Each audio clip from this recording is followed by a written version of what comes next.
கர்த்தராகிய இயேசு கிறிஸ்து நாமத்தினாலே உங்களுக்கு என் அன்பின் வாழ்த்துதலை தெரிவித்துக் கொள்கிறேன். கர்த்தர் இடைப்படுவாரா? கர்த்தர் நாம ஸ்தோத்திரம்.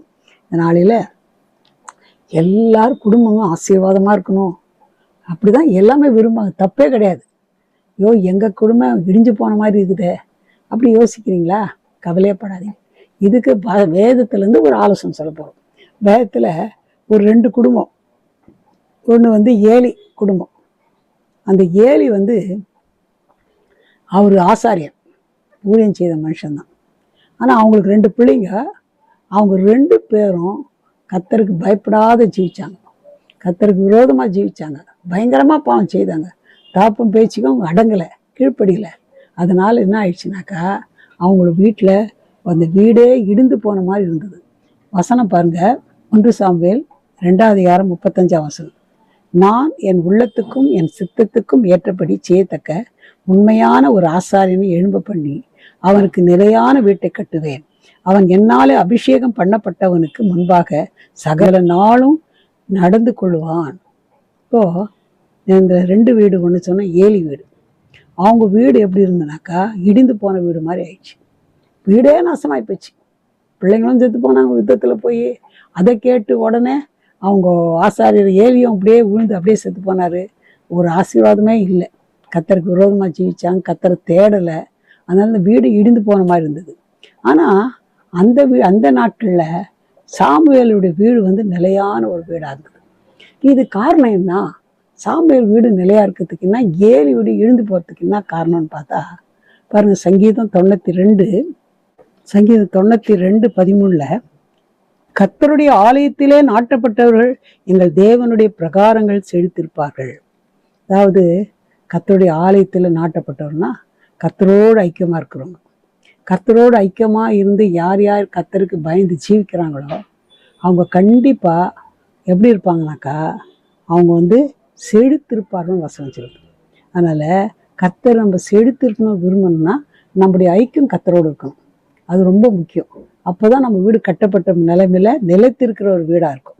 அது அடுத்துக்கு என்னென்ன செய்யணும்னு நம்ம பார்க்க போகிறோம். கொஞ்சம் நல்லா கவனமாக கேளுங்க. இது கேட்டிங்களாவே நீங்கள் அதை நம்பினீங்களா கர்த்தர் உங்கள் குடும்பத்தை ஆசீர்வதிப்பார். கண்டிப்பாக செய்வார், நீங்கள் ஆசீர்வதிக்கப்படுவீங்க. பாருங்கள், 1 சாமுவேல் 1:28. ஆகையால் அவன் கர்த்தருக்கென்று கேட்கப்பட்டபடியினாலே அவன் உயிரோடு இருக்கும் சகல நாளும் அவனை கர்த்தருக்கே ஒப்பு கொடுக்கிறேன் என்றாள். அவன் அங்கே கர்த்தரை பணிந்து கொண்டான். இப்போது இந்த அன்னாள் என்ற ஒரு ஸ்திரீ, சுருக்கமாக சொல்கிறேன், அன்னாளுக்கு பிள்ளைங்க இல்லை, பெண்ணினாளுக்கு பிள்ளைங்க இருந்துச்சு. இன்னொரு மனைவி அவன் கணவருக்கு. அவள் குத்தி குத்தி குத்தி குத்தி பேசி ரொம்ப டார்ச்சர் பண்ணிட்டான். இப்போ ரொம்ப வேதனை ஆயிடுச்சு. அந்த அன்னாள் உடனே எவ்வளோ அழுது பார்த்தா ஒன்றும் முடியல. ஒரு நாள் நேராக தேவனுடைய ஆலயத்துக்கு போயிட்டான். ஆலயத்துக்கு போய் ஒரு ஜெபம் பண்ணான். என்ன ஜெபம் பண்ண? ஆண்டவரே, என்னை நிந்தை நீங்கணும், எனக்கு ஒரு ஆண் பிள்ளை கொடுத்தா அந்த ஆண் பிள்ளைய நான் என்ன பண்ணுவேன், உடனடியாக என்ன பண்ணுவேன், அந்த சவர்கன் கத்தி கூட தலைமையில படாதபடி அந்த பிள்ளைய கொண்டாந்து ஆலயத்தில் விட்டுடுவேன். விட்டுட்டு அவன் ஜீவுள்ள நாளெல்லாம் அவன் ஊழியம் செய்கிற மாதிரி ஆலயத்தில் விடுவேன்னு சொல்லிட்டேன். இது ஒப்பு கொடுக்குறது. இப்போ உங்கள் குடும்பம் ஆசீர்வதிக்கப்படணுமா, உங்கள் பிள்ளைகள் ஆசீர்வதிக்கப்படணுமா? ஐயோ என் பிள்ளை பெரிய படிப்பு, கலெக்டர் ஆகணும், இன்ஜினியர் ஆகணும், அப்படி யோசிக்காதீங்க. அதெல்லாம் கர்த்தரை செய்வார். என் பிள்ளை கர்த்தருக்கு உபயோகமாக்கணும்னு யோசித்து நீ அப்படி பொருத்தனை பண்ணி ஜெபம் பண்ணிப்பாரு, ஒப்பு கொடுத்துப்பாரு. இன்னொரு காரியம், அந்த அன்னாளை பற்றி படிக்கும்போது வெகு நேரம் ஜெபம் பண்ணாலும் என்ன ஜெபம் பண்ணிப்பாங்க, இவ்வளோ நேரம் பிள்ளை வேணும் பிள்ளை வேணும் அப்படி ஜெபம் பண்ணிக்க மாட்டாங்க. பிள்ளை இதுதான் அவங்க பண்ண ஜெபம், பண்ண மெயின் தீம் இவ்வளோதான். ஆனால் ரொம்ப நேரம் ஜெபம் பண்ணால் என்னன்னா, எனக்கு யோசித்தேன், என்ன ஆண்டவர்னா எனக்கு ஒரு தாட்டு கொடுத்தாரு ஆண்டவர். என்னன்னா, இப்போ பார்த்தா சூழ்நிலையில் அந்த ஏலி தாத்தாவும் சரியில்லை, அவங்க பிள்ளைங்களும் சரியில்லை, பயங்கரம் பாவம் செய்கிறாங்க. வசனம் வேறு அந்த நாளில் சரியாக யாருமே தரிசனம் வசனம் யாருக்குமே கிடைக்கல. அதனால் இந்த மாதிரி சூழ்நிலை எனக்கு ஒரு ஆண் பிள்ளையை கொடுத்தா அந்த பிள்ளைய ஆலயத்தில் கொண்டாந்து கொடுத்துட்டு அவன் ஜீவ காலமெல்லாம் நமக்கு உழைக்கணும், அந்த மாதிரி விட்டுருவேன்னு சொல்லி பொருத்தனை பண்ணால் ஒப்பு கொடுத்தா. அதனால தான் அந்த குடும்பம் ஆசீர்வதிக்கப்பட்டுச்சு. அதே மாதிரி கர்த்தர் ஒரு ஆண் பிள்ளையை கொடுத்தாரு. அந்த பிள்ளை பிறந்து பால் மறந்த உடனே எட்டுன்னு போய் ஒரு சின்ன சட்டை தைச்சின்னு அந்த பிள்ளை எட்டுன்னு போய் என்ன பண்ணார், ஆலயத்தை விட்டுட்டு வந்துட்டாங்க. திருப்பி போய் பார்க்கல, ஒன்றுமே நினைக்கல. ஐயோ அது துன்மார்க்கமான பிள்ளைங்க மத்தியில என் பிள்ளை எப்படி வளர்வானோ, எப்படி இருப்பானோ, சாப்பிட்டுப்பானோ, சாப்பாடு போட்டிருப்பாங்களா, அதெல்லாம் யோசிக்கவே இல்லை. ஒப்பு கொடுத்தா அந்த பிள்ளை எனக்கு இல்லை உமக்கு தான். அந்த பிள்ளை உங்களுடைய வீட்டுல ஆலயத்துல விட்டா ஊழியத்துக்கு அது பிரயோஜனமா இருக்கணும். எப்படி ஒப்பு கொடுத்து ஜெபம் பண்ணாலோ அந்த குடும்பம் கட்டப்பட்டுச்சு. அந்த ஒரு பிள்ளை விட்டாக்கா 5 பிள்ளை கொடுத்தார் கர்த்தர். அது மட்டும் இல்ல, இந்த ஒரு பிள்ளை தீர்க்கதரிசியாக, ஒரு ஜட்ஜி, ஒரு நியாயாதிபதியாக தான் முதல் பெயர் சபா வரலும் அவர் என்ன பண்ணாராம், ஒரு பெரிய போஸ்ட்ல இருந்தார். கர்த்தர் நியமிச்சிட்டார். கர்த்தர் அவரோட பேசுற அளவுக்கு ஆசீர்வதிச்சார். அதனால பிள்ளைங்களை உங்க குடும்பத்தை கர்த்தருக்கு ஒப்பு கொடுங்க. நாங்கள் உங்க பிரயோஜனமாக்கணும், என் பிள்ளைங்க உங்க பிரயோஜனமாக்கணும், நாங்கள் ஆலயத்தில் நாட்டப்பட்டிருக்கணும், உமக்கு ஆசீர்வாதம் ஒப்பு கொடுத்து பாரு, உங்க குடும்பம் கண்டிப்பாக ஆசீர்வதிக்கப்படும். அடுத்தபடியாக பார்க்கும்போது 1 சாமுவேல் 16ஆம் அதிகாரம் 7ஆம் வசனம். கர்த்தர் சாமுவேலை நோக்கி, நீ இவனுடைய முகத்தை இவனுடைய சரீர வளர்ச்சியும் பார்க்க வேண்டாம். நான் இவனை புறக்கணித்தேன். மனுஷன் பார்க்கிறபடி நான் பாரேன். மனுஷன் முகத்தை பார்ப்பான், கர்த்தரோ இருதயத்தை பார்க்கிறார் என்றார். பாருங்க, கர்த்தருக்கு பயந்து கர்த்தருக்காக முதலிடம் கொடுத்து கர்த்தருக்காக நம்ம ஜீவிக்கும் போது, கர்த்தருக்கு முக்கியத்துவம் கொடுக்கும் போது கண்டிப்பா நம்ம குடும்பம் ஆசீர்வதிக்கப்படும். அடுத்தபடியா நாம் பார்க்கும்போது 1 சாமுவேல் 2ஆம் அதிகாரம் 18ஆம் வசனம். சாமுவேல் என்னும் பிள்ளையாண்டான் சணல் நூல் ஏபோத்தை தரித்தவனாய் கர்த்தருக்கு முன்பாக பணிவிடை செய்தான். முதல்ல சொன்ன சின்ன பிள்ளை பிறந்து பால் மறந்து குழந்தை விட்டாங்க ஊழியத்துக்கு. அவர் துடைக்கிறது, அது துடைக்கிறது, செய்யறது, என்ன செய்யுது, ஏழு காத்தா என்ன வேலை செய்தாலும் செய்யுது, ஓடி ஓடி செய்யுது. அந்த மாதிரி அவன் ஜீவிச்சானா. எப்படியா சணல் நூல் ஏபோத்து தரிச்சின்னு கர்த்தருக்கு பணிவிடை செய்தானா. அப்போ எப்போ நம்மளோ நம்ம பிள்ளைகளோ கர்த்தருக்காக பணிவிடை செய்யும் போது நம்ம குடும்பம் ஆசீர்வதிக்கப்படும். ஒரு இது பற்றி சாட்சி கேட்டேன். அவங்க அம்மா சொன்னாங்களாம், ஹைதராபாத்ல அம்மா சொன்னாங்களாம், நீ வேலைக்கு போய் ஜாயின் ஆகிட்ட, சாஃப்ட்வேர் இன்ஜினியர், உனக்கு எப்போ லீவு கிடைச்சாலும் நீ என்ன பண்ணோம், நேராக சர்ச்சுக்கு போயிடணும், பாஸ்டர்கிட்ட போய் கேளு, என்ன வேலை சொன்னால் நான் செய்கிறேன்னு செய்து கொடுத்துட்டு வான்னு சொன்னாங்க. அந்த அம்மா பாரு எவ்வளோ நல்லவங்க. அதே மாதிரி அவங்க அந்த பையன் அங்கே வேலையில் போய் ஜாயின் ஆகிட்ட பிறகு எப்போ லீவு, எப்போ லீஷர் இருந்தால் நேராக எங்கே போக மாட்டான், சர்ச்சுக்கு போயிடுவானா. பாஸ்டர் என்ன வேலை சொன்னால் நான் செய்கிறேன்ப்பா, ஏன்பா பானாப்பா, எனக்கு அதை பற்றி ஏன் படிப்பு உத்தியோகம் அதை பற்றி பெருசு இல்லை, எனக்கு ஆண்டவருக்கு ஏதாவது செய்யணும்னு அப்படியே என்ன வேலை செய்தாலும், என்ன பெருக்கு சொன்னாலும் கழுவு சொன்னாலும் என்ன வேலை சொன்னாலும் செய்வாராம். அந்த மாதிரி செய்ததுனால கர்த்தர் அந்த குடும்பத்தை ஆசீர்வதிச்சார். அதனால நம்ம ஆண்டவருக்காக பணிவிடை செய்யும் போது, ஆண்டவருக்காக ஒன்றும் இல்லை, கழுவானா பெருக்குவானா, ஒரு பாய் போடுறதோ, சேர் போடுறதோ, சேர் துடைக்கிறதோ, அந்த மாதிரி சர்ச்சில் என்னென்ன வேலை நீங்கள் செய்து பாருங்க, கண்டிப்பாக ஆசீர்வதிப்பார். இன்னொரு தம்பி எனக்கு தெரியும், நல்லா அது அவர் கூட சாஃப்ட்வேர் இன்ஜினியர் தான். எப்போ பார்த்தாலும் மைக் செட் பண்ணுறது, பாய் போடுறது, சேர் போடுறது, இதே வேலைங்க துடைக்கிறது போட்டுறதுக்கு சர்ச்சுக்காரெல்லாம் பண்ணால் ஒரு பெரிய ஆஃபீஸர் ஆக்கிட்டார் கர்த்தர். கண்டிப்பாக உங்களையும் செய்வார். நீங்கள் ஆசீர்வாதமாக இருக்க முடியும். நான் பார்த்த விஷயம் தான் நான் சொல்கிறேன். அடுத்தபடியாக நம்ம கர்த்தருக்கு என்ன செய்யணும், ஊழியம் செய்யணும்னு கர்த்தர் விரும்புகிறார். இன்னொரு வசனம் பாருங்க. பின்பு எல்கானா ராமாவில் இருக்கிற தன் வீட்டுக்கு போனான். அந்த பிள்ளையோ ஆசாரனாகி ஏரிக்கு முன்பாக கர்த்தருக்கு பணிவிடை செய்து கொண்டிருந்தான். எல்கானா அவங்க அப்பா, சாமியாருடைய அப்பா. அவரு அவங்க மாமலை வருஷத்துக்கு ஒரு தடவை பண்டிகை கொண்டாட போவாங்க. அவர் போயிட்டாரு. உடனே ஐயோ எங்கள் அப்பா கூட போனோம், அந்த பையனும் ஓடல, அவங்க என் பிள்ளைய நான் பார்க்கணும், கொஞ்சம் என் பிள்ளைகிட்ட இருக்கணும், கர்த்தருக்குன்னு விட்டுட்டேன், கர்த்தரு தான், அவ்வளோதான் விட்டாரு. அவங்க வீட்டுக்கு போயிட்டாராம். இந்த பிள்ளை என்ன பண்ணானா, ஏலிக்கு முன்பாக பணிவிடை செய்து கொண்டிருந்தான். நம்ம பிள்ளைகளை எவ்வளோ கர்த்தர் ஊழியத்துக்கு கர்த்தருக்காக நம்ம கொடுக்குறோமோ அவ்வளோ நம்ம வீடு ஆசீர்வதிக்கப்படும். இன்னொரு காரியம் கூட பாருங்க, கர்த்தருடைய சத்தம் கேட்டானா பாருங்க.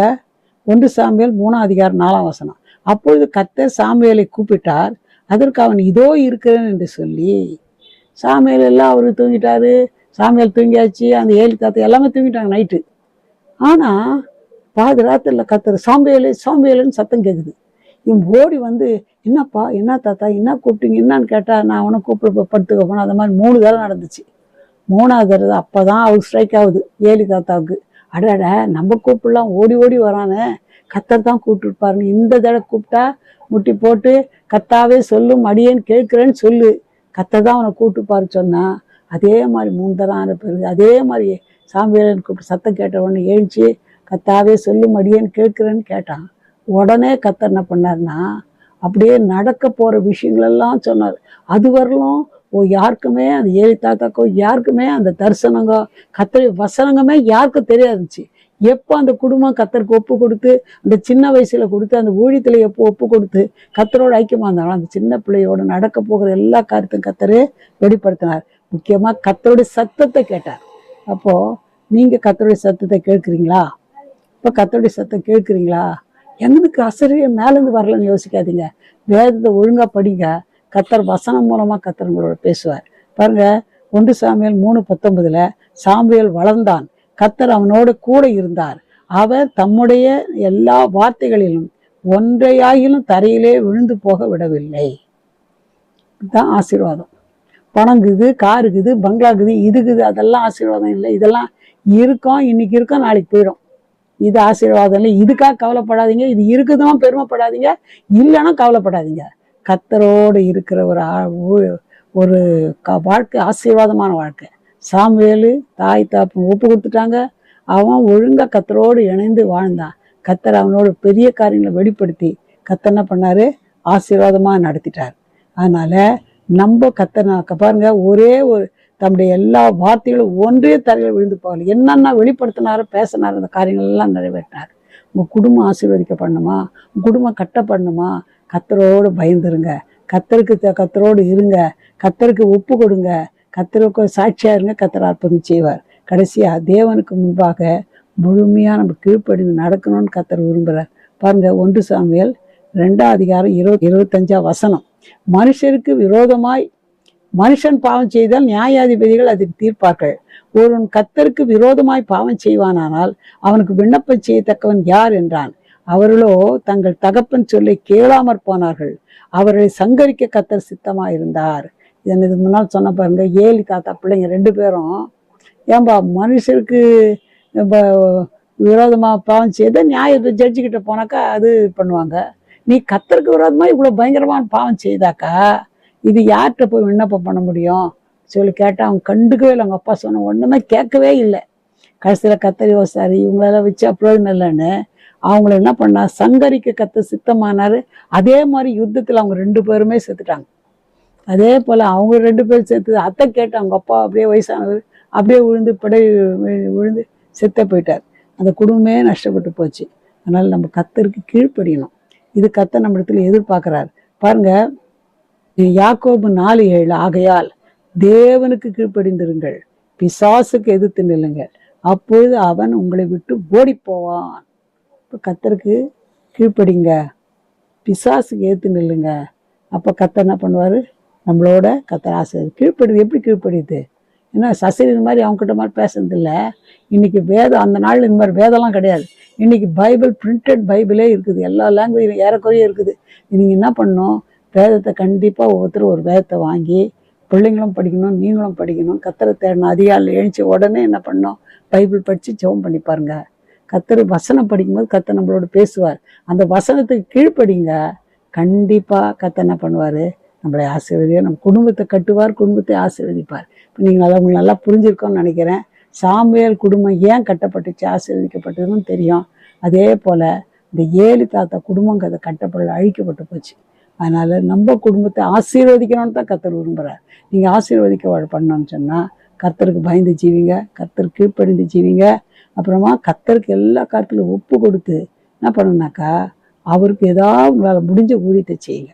கர்த்தர் உங்களை ஆசீர்வதிப்பார். நம்ம ஜெபிக்கலாம். எங்களை நேசிதான பரம்பிதாவே, இந்த நல்ல வேலைக்காக நன்றியோடு துதிக்கிறேன் ஐயா. நாளில் 2 குடும்பத்தை பற்றி பார்த்தோம்ப்பா. ஏறி குடும்பம் பயப்படல, கீழ்ப்படியலை, தேடலை, ஆண்டவரே சோத்திரம், அந்த மாதிரி ஒரு வாழ்க்கை வாழ்ந்தாங்கப்பா. கர்த்தருக்கு பயந்து ஜீவிக்கலப்பா, கர்த்தரை வசனத்துக்கு கீழ்ப்படியலப்பா. அதனால கர்த்தாவே குடும்பமே நாசமாகி போயிடுச்சு, உடைஞ்சு போயிடுச்சுப்பா. அதே நேரத்தில் சாமுவேல் குடும்பம் கட்டப்பட்டுச்சு, ஆசீர்வதிக்கப்பட்டது. ஆண்டவரே இது காரணம் தாயார் முழுதுமாக ஒப்பு கொடுத்து, அந்த குடும்பம் ஒப்பு கொடுத்து, கர்த்தர் ஊழியத்துக்கு ஒப்பு கொடுத்து, ஆண்டவரே சோத்திரிக்கிறையா, கர்த்தர் கீழ்ப்படிந்து, கர்த்தர் வசனத்தை கேட்டு, சத்தத்தை கேட்டு கீழ்ப்படிந்து உங்களுக்கு பயந்து ஜீவித்தாங்கப்பா. அந்த குடும்பத்தை நீங்கள் உயர்த்து, நீங்கள் ஆசீர்வதிச்சிங்கப்பா. அதே போல இது யார் யார் வசனத்தை இப்பொழுது கேட்டாங்களோ, கேட்டு கொண்டு இருக்காங்களோ அவரோடு நீங்கள் பேசுங்கப்பா. அந்த குடும்பங்கள் நஷ்டப்பட்டு போகக்கூடாதப்பா, குடும்பங்கள் ஆசீர்வதிக்கப்படணும்ப்பா. கொடுத்த ஆலோசனை கீழ்ப்படிந்து ஆண்டவரை நடக்க நீங்கள் உதவி செய்யுங்க. ஒரு குடும்பமாவது நஷ்டப்பட்டு போகுது, என்ன கஷ்டத்தில், என்ன பிரச்சனையில், என்ன வேதனையில், என்ன தேவையில் இருந்தாலும் அந்த குடும்பங்கள் நஷ்டப்பட்டு போகக்கூடாதப்பா. குடும்பங்கள் எல்லாம் கட்டப்படணும், குடும்பங்கள்லாம் ஆசீர்வதிக்கப்படணும். அற்புதம் செய்யுங்க, பெரிய காரியம் செய்யுங்க. பொறுப்புள்ள கருத்துக்குள்ள நாங்கள் தாழ்த்தறோம். நாமத்தை மயப்படுத்திக்கொள்ளும் இயேசுவின் நாமத்தில் ஜெபம் கேளும் பிதாவே, ஆமென். God bless you.